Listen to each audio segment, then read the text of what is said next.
They looked at her and saw paperwork, a clipboard, a routine. She was the one who signed people in, filed requests, answered phones with a practiced tone. In the eyes of most, she was background noise, the kind you hear but never really listen to. She was just a clerk, they'd say, if they said anything at all. They walked past her like people walk past janitors, security guards, waitresses. With eyes glazed over. With minds elsewhere. And it wasn't always cruel. Sometimes it was unconscious, the way people learn to rank importance by uniforms, titles, nameplates. But unconscious or not, it leaves a mark. She never corrected them. She never needed to. Because she had seen what happens when people assume. She had lived through the consequences of underestimation when it costs more than social discomfort. When it costs lives. So she smiled the way she always did, polite, composed, professional. She let them talk over her, let them underestimate her. Let them think they were the ones with the stories worth listening to. But underestimation isn't harmless. It's not just a mistake. It's a quiet dismissal. It says you are not worth looking at twice. You don't matter enough for me to be curious. And over time, that dismissal doesn't just hurt. It erodes. It eats away at dignity. Not all at once. Not in a way that causes a scene. But slowly, invisibly, it takes a person's sense of self and breaks it into fragments they try to sweep under the rug while smiling through the day. What makes it even more dangerous is how acceptable it is. How polite it looks on the surface. No one curses at the clerk. No one yells. They simply forget her name. They don't ask how she is. They don't wonder what she knows or where she's been or why her eyes seem older than her face. Underestimation hides behind smiles, behind thank yous, behind silence. And because of that, it's rarely called out. It thrives. In the military, where rank defines perception, it becomes even more pronounced. People see a stripe, a badge, a last name embroidered on a chest, and they calculate value. They weigh worth in medals and orders, not in character or history. A clerk is seen as function, not person. But the truth is, there's no such thing as just anything. Just a janitor. Just a nurse. Just a clerk. It's a sentence that reveals more about the speaker than the subject. It's a refusal to imagine complexity. A refusal to acknowledge hidden strength. She remembered when she learned that lesson herself. Back when she was younger. Before the injury. Before the reassignment. Back when she was in the field, boots muddy, adrenaline humming through her veins. Back when she wasn't dismissed. Back when she was seen. She had watched how people underestimated the quiet ones, the small ones, the ones who didn't speak unless they had something to say. And she saw how those people often carried the most weight. Carried it silently. Carried it alone. That's what underestimation does. It isolates. It says, we've already decided what you are. Don't bother proving us wrong. And most people never do. Not because they can't, but because they grow tired. Because they've been told no so many times in small, invisible ways that eventually they stop trying to be seen. She never wore her story on her sleeve. Never brought it up. She didn't need validation from strangers. But she did notice. Every time someone looked past her. Every time a junior officer cut her off mid-sentence. Every time a group of men chuckled in a corner, unaware or uninterested, that she'd once stood where they now stood, and had done more than they probably ever would. Underestimation is not a neutral act. It shapes relationships, limits opportunities, and builds walls between people who could learn from each other. It's not always loud. It's not always violent. But it's always dangerous. Because it teaches people to shrink. It teaches people to hide what they've survived. Convinces them that what they've done, what they've learned, who they are, it doesn't count. And for her, it would have been easy to believe that too. Easy to fold into the background. Easy to forget her own worth. But she didn't. Because deep down, she knew what she carried. She knew her presence in that room wasn't by accident. She remembered the names, the missions, the loss, the reasons. She remembered what she had once been willing to die for. And no quiet dismissal could take that away. She clocked in like everyone else. Took her seat behind the desk, logged into the system, adjusted the stack of files to her right. On the surface, she looked like a dozen other administrative workers. Efficient, polite, invisible. People saw her as a helper, a note-taker, someone to hand over a form or redirect a call. Her nameplate didn't say anything unusual.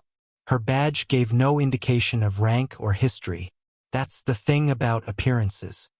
They rarely tell the truth. No one asked about the chain she wore around her neck. No one leaned in close enough to notice the worn edges of the dog tag beneath her collar or what the numbers etched into it might mean. She'd tucked it in deliberately. She always did. Not because she was hiding, but because she knew how people react when they learn the truth. Their tone changes. Their posture shifts. They either start apologizing or overcompensating or trying to connect to a story they never earned the right to claim. So she kept it close. Not out of shame, but out of protection. People love to categorize. It makes life easier. You walk into a room, take one look, and start assigning roles. You're the leader. You're the rookie. You're the assistant. You're the clerk. We do it without thinking. We do it with practice. And the more someone blends into our expectations, the less curiosity we show. We assume we know everything we need to know. We don't ask questions. We don't look deeper. That's why it never crossed anyone's mind that the woman signing their reports had once stood in combat zones they couldn't pronounce. Had seen things that still woke her in the middle of the night, sweat running down her spine, breath caught somewhere between memory and panic. To them, she was just a civilian asset now, reassigned, filed away, neutral, and in a way they needed her to stay that way, because the truth would force them to see her differently. And that kind of awareness makes people uncomfortable. But true identity isn't loud. It doesn't demand recognition. It doesn't show up in uniforms or medals or the way someone walks into a room. True identity is often quiet, held close, carried like a weight that only gets heavier with time. And it's exactly because it's invisible that people miss it. Or worse, ignore it. What they didn't know was that her story didn't begin at that desk. It began in the silence between missions, in the seconds before an order was followed through. It began in a choice to serve, to lead, to protect. And when that part of her life ended, another began. Not with fanfare, not with ceremony, but with a quiet transfer and a desk job. As if her past could be filed away along with her name. She knew what people thought. She could feel it in their tone. The way they slowed their speech, softened their words, used terms like miss instead of ma'am, hey there instead of good morning, sergeant. But she didn't correct them. Correction, in her experience, rarely led to respect. People only believe what they're willing to see. The dog tag under her blouse had once been standard issue. Now it was a tether. A reminder. She touched it sometimes unconsciously when conversations drifted into war stories or bragging sessions or the kind of jokes people tell when they don't know what war actually feels like. Her fingers would find the tag, and she'd bite her tongue. Not because she didn't have something to say, but because some truths are too sacred to share casually. There's something tragic about how quickly people decide what others are worth. A clerk is a clerk. A receptionist is a receptionist.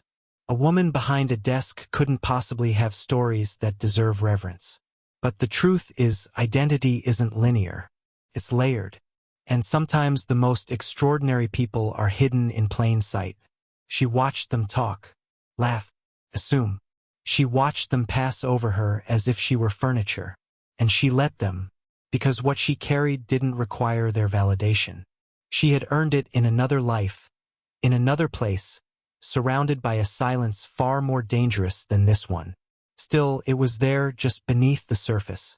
The truth of who she was, the life she had lived, the weight she bore every time she walked into a room full of people who only saw what they wanted to. Respect is one of those words that gets used often but rarely questioned. People say it casually, I respect her, he deserves respect, but what they really mean is something else. Usually, it's admiration based on what they can see. A rank, a job title, a level of authority.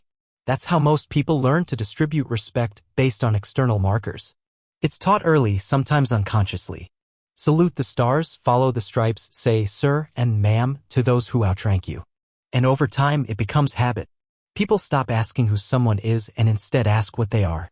As if identity can be summed up in a label. She had seen this happen every day. People walking into the room scanning for power. You could watch their eyes jump from uniform to uniform, scanning for patches, insignias, name tags. If they didn't see anything impressive, they moved on quickly. Their tone changed. Their body language loosened. They got a little too familiar, a little too dismissive. And if they did see something they deemed important, everything about them tightened: posture, voice, attentiveness. Respect became something they turned on and off like a switch based entirely on perception. But that switch was faulty. Because real respect, the kind that matters, isn't supposed to be earned by position alone. It's supposed to come from character, not from symbols. Yet that's not how the world often works. In her world especially, respect was currency. And people guarded it fiercely, offering it only to those who checked all the visible boxes. So when she stepped into her new role, out of uniform and behind a desk, she watched the shift happen around her. People who once stood at attention when she entered now barely glanced her way. People who once followed her orders now gave her orders without hesitation. It was jarring, but not surprising. They didn't know her story. They didn't know that behind that civilian badge was someone who had led teams through storms of gunfire, who had negotiated with lives on the line, who had sat beside broken men and women when no one else could stomach the silence. They didn't know that her eyes had seen more than some generals, that her file, now sealed, held pages no one in that building had the clearance to read. And they didn't care to know. Because to them, she was just part of the machinery now. A cog. Replaceable. Simple. But respect shouldn't depend on visibility. It shouldn't be transactional. It shouldn't rise and fall depending on what someone wears or how loudly they speak. True respect is offered when you recognize humanity before hierarchy. When you look someone in the eye without needing a reason to value them. When you acknowledge that a person's worth doesn't vanish when their title changes. She remembered a time when she used to believe in the system. When she thought that wearing the uniform guaranteed mutual respect. But even then she saw cracks. She saw how women had to work twice as hard to be taken seriously, how kindness was mistaken for weakness, how the quiet ones were constantly tested, doubted, underestimated. The uniform gave temporary armor. But once it was gone, people showed their real faces. That's what hit hardest when she transitioned out. The way people seemed to forget overnight who she was.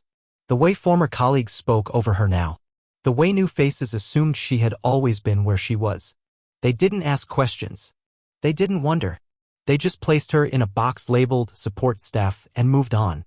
She didn't need their approval. That much she had unlearned. But it still stung sometimes, watching respect become something selective, conditional, shallow. It was a lesson she carried like the weight of an old injury, always there, sometimes aching, often ignored by others. And it made her notice things. The way certain people held doors open for officers but not clerks. The way credit always floated upward but blame sank down fast. The way small dismissals built into a culture where people like her were erased quietly, respectfully, without a trace of malice. Respect should not be rationed based on uniforms. It should not be something you earn only if your resume intimidates others. It should be baseline, a given, a way of moving through the world with integrity. Because everyone has a story. Everyone carries battles you can't see. And sometimes the person you overlook is the one who once held it all together when everything was falling apart. The dog tag wasn't flashy. It wasn't polished. It didn't glint in the light or draw attention the way medals and ribbons did. But it was there, tucked just beneath the edge of her collar, resting against her skin like a quiet truth. Most people never saw it. And even if they did, they wouldn't have known what to make of it. It looked like any other tag, worn, standard issue, the kind given to thousands. But to her, it was more than metal. It was a symbol of a life that had shaped her in ways no one around her could begin to imagine. Legacy doesn't always arrive in grand gestures. It doesn't always wear a title or stand behind a podium. Sometimes it lives in the objects we carry, the choices we make, the stories we don't tell. That tag had seen more than anyone in that office. It had been with her in the desert, in rain-soaked jungles, in cargo planes that hummed through the dark like a heartbeat. It had been there when her hands were shaking, when her breath was shallow, when she thought she wouldn't make it out. It had rested against her chest when she said goodbye to people she never expected to lose. It had clinked quietly when she crouched beside someone crying for their mother with their last breath. To everyone else, it might have looked like a relic. But to her, it was a tether, a direct link to the moments that mattered most. The ones that defined her. That shaped the way she saw people. That made her pay attention when others didn't. That made her calm in chaos, grounded in uncertainty, patient with those who were too impatient to look deeper. In the civilian world, legacy gets rewritten. People measure it in degrees, promotions, headlines, and LinkedIn profiles. They forget that some legacies are carried, not announced. They're etched into a person's silence, their posture, their instinct to double-check something no one else noticed. The dog tag didn't ask for attention. It didn't shout who she used to be. It simply existed quietly like a scar that had healed but never fully faded. There were days she reached for it without realizing. When someone dismissed her. When someone made a flippant joke about war or sacrifice or loyalty. When someone referred to her as just admin. Her fingers would find it, her thumb would trace the familiar ridges. And it reminded her not of what she'd left behind, but of what she carried forward. It wasn't about rank anymore. It wasn't about being saluted. Those days were behind her. But legacy isn't about how many people remember your name, it's about how you remember yourself. And that tag reminded her. Every time she felt small in a room full of loud voices. Every time she was overlooked. Every time someone asked her to fetch coffee instead of asking for her insight. The tag reminded her that she had stood in rooms that shook with tension. That she had spoken when others stayed silent. That she had chosen service not for glory but because she believed in something bigger than herself. Sometimes she'd catch someone noticing it. Their eyes would flicker to the chain, maybe catch a flash of metal. And sometimes, rarely, someone would ask. Not often. But when they did, it was never a long conversation. Just a pause. A nod. A shared understanding that went deeper than words. It was in those moments that she felt seen. Not for her title or her job, but for the weight she carried. The world doesn't always know how to honor quiet strength. It celebrates the loud, the visible, the obvious. But legacies like hers, held in silence, in resolve, in something as simple as a dog tag, are often the ones that last. They aren't handed out. They're earned one hard moment at a time. And they stay with you long after the world has moved on. The Admiral wasn't someone who stopped for small talk. He was known for his precision, his pace, the way he moved through corridors with a mission in every step. People usually stepped aside when he passed, straightened their backs, lowered their voices. It was routine, respectful, formal, distant. But on that particular day, something broke the pattern. He paused, just for a second.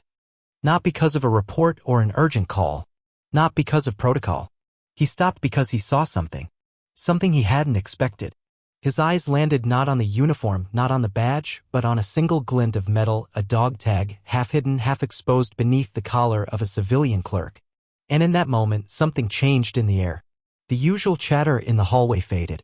The shuffling of papers and the low hum of conversation seemed to disappear. Because when someone like him stops, everyone notices. And when he stops because of someone most had overlooked, it makes people nervous. She didn't look up immediately. She was busy, focused. Unaware, at first, of the attention shifting her way. But the Admiral didn't speak. He didn't need to. His silence was heavy, deliberate. And then, finally, she glanced up. Their eyes met, and there was something in his expression, recognition, maybe. Or memory. Or respect. But it wasn't loud. It didn't need to be. It was a moment suspended between two people who understood the weight of things that never make it into the reports. That was the moment the room changed. Conversations that had once ignored her suddenly halted. People who had walked past her 100 times without a word now looked over their shoulders. Because if the Admiral had noticed her, really noticed her, then maybe they'd missed something. Maybe the quiet woman behind the desk wasn't just a clerk after all. It's strange how quickly perception can shift. How a single moment of recognition can unravel years of assumptions. The people who once dismissed her with a glance now seemed hesitant. Curious. A little uncertain. They started choosing their words more carefully, asking different questions. And yet she hadn't changed. Not in the span of that moment. She was the same woman she'd been the day before, the same one they had overlooked. But now, the weight of that dog tag, suddenly visible to everyone, had changed the narrative. That's the power of being seen by someone who matters. Not because their validation defines your worth, but because their acknowledgement exposes the blindness of others. The Admiral didn't need to say a word. His pause said everything. It reminded everyone in that hallway that identity isn't always worn on the outside. That respect isn't something you wait to give until someone earns a spotlight. What they didn't understand, what many still don't, is that silence is not emptiness. It often holds more than words ever could. Her silence had held entire deployments, confidential operations, moments of heartbreak, and courage that couldn't be measured. It had held loyalty, loss, and leadership. But people tend to assume silence means nothing, until someone important hears it. That day, the Admiral reminded the room that history doesn't always announce itself. Sometimes it walks quietly, wears civilian clothes, answers phones, and goes by ma'am instead of commander. And when someone like that is acknowledged, the world stumbles a little. Because the illusion breaks. The illusion that we can judge someone's value at a glance. That we can decide who matters based on role or visibility. After that moment, some people tried to make up for lost time.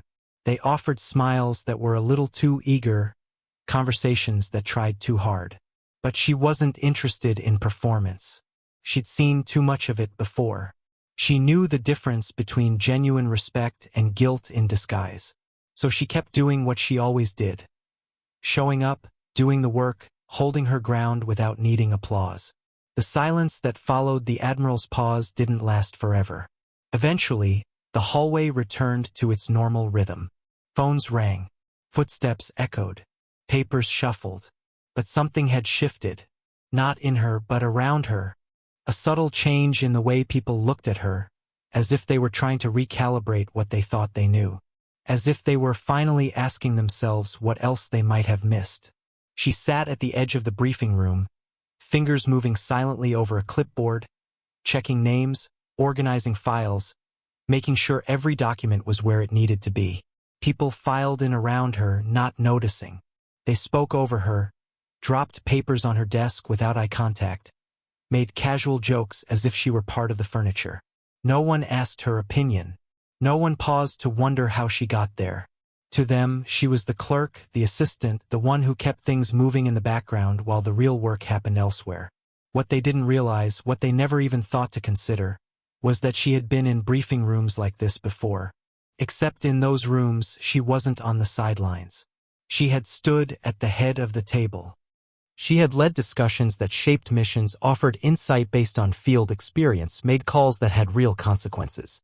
Her voice had once been the one others listened to without question. But now, stripped of a title and a uniform, she was invisible. Every person you overlook might carry a story you'd never believe. That truth lived in her bones. It echoed in the way she watched others speak, in the way she waited before responding, in the way she carried herself, not with arrogance, but with a quiet assurance that came from surviving things no one in that room had ever had to face. The men and women sitting in front of her would have been shocked to know the missions she'd been a part of, the names she'd seen etched into granite, the weight of command she'd once shouldered. But they didn't ask. And she didn't offer. She had learned early on that most people aren't curious unless something directly benefits them. And even then, their curiosity rarely went deeper than surface details. Titles, medals, impressive-sounding units. They wanted stories they could retell at parties, not truths that made them uncomfortable. So she stopped sharing. She let them believe what they wanted. It was easier that way. But just because someone is silent doesn't mean they're small. And just because someone isn't acknowledged doesn't mean they're not carrying greatness. The truth is, people are layered. Their lives are full of turns and chapters and transitions that don't always show up on their faces. The person who cleans the floor may have once built bridges in war zones. The woman who delivers coffee may have written intelligence briefings that saved entire platoons. The clerk sitting at the edge of the room may have once pulled a fellow soldier out of burning wreckage, held his hand while he bled, and told him he wasn't alone. We never know who we're sitting next to. Never know what someone has endured, what they've sacrificed, what they still carry. And yet, people move through the world assigning value based on roles, clothing, tone of voice. They judge quickly, carelessly. They forget to wonder. They forget to look.